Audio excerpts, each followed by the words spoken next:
अनुपमा हमरा के बिगड़ल मत करो। अच्छा ठीक है, अब हम अपनी एगो दास्तान सुनाए। अपनी अब आप सुना दिए, अब हम अपनी दास्तान सुना लेते हैं। बड़ी दुख भरी कहानी आपकी रियलिटी। हम तो जानते ही हैं, 2-4 लोगों को छोड़कर हम लोग को छोड़कर बाकी कोई नहीं जानता होगा। सब तो यही जानता होगा कि गोलू राजा अनुपमा यादव खातिर गावते रहे ना तारा खातिर। अरे देखिएगा कल सुबह यूट्यूब पे। अरे तो कमाए खातिर भटिहारा चढ़ाइए दे हस। ये कमाए खातिर कुछ न चढ़ाते हैं सब। अब हम बोले बोला कि चाहत ना तुझको पाने की है, ख्वाहिश भूल जाने की आदत सी हो गई है, तेरी याद दिल को आने की। कि अब जब अकेली रहती हूँ, कि अब जब अकेली रहती हूँ, तेरा मिलना याद आता है। बेवफा तेरा चेहरा तेरी ओर खींच लाता है। बेवफा तेरा चेहरा तेरी ओर खींच लाता है।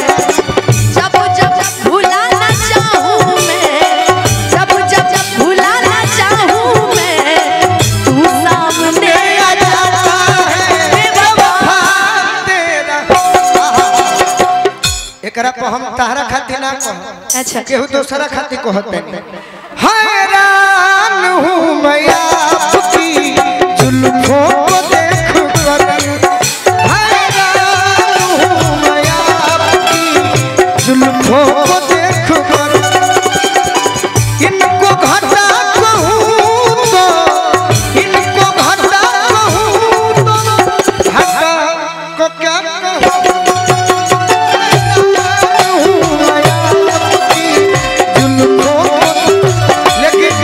जगह दिए आप लोग को, हम जगह दिए। नहीं जगह मत दो।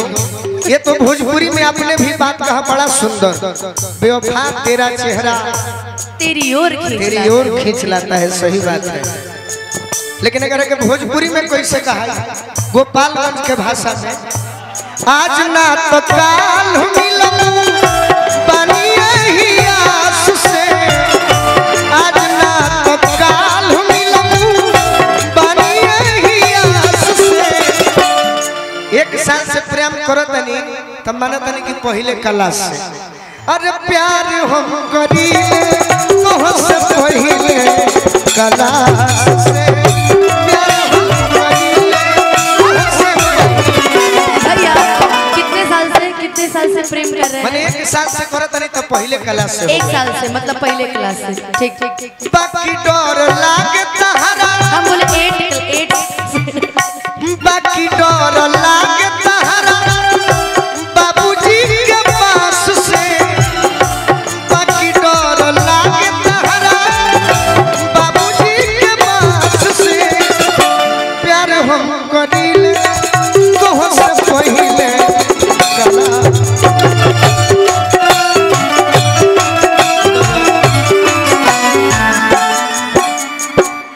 जब से तारा के हम देखनी तब पढ़ाई लिखाई का तना जना के बर्बाद भइल, हमरो बर्बाद भइल।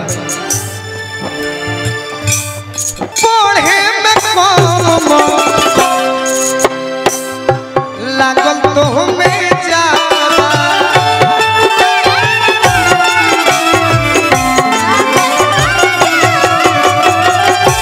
बाकी तू बवाला जानी आपन इरादा।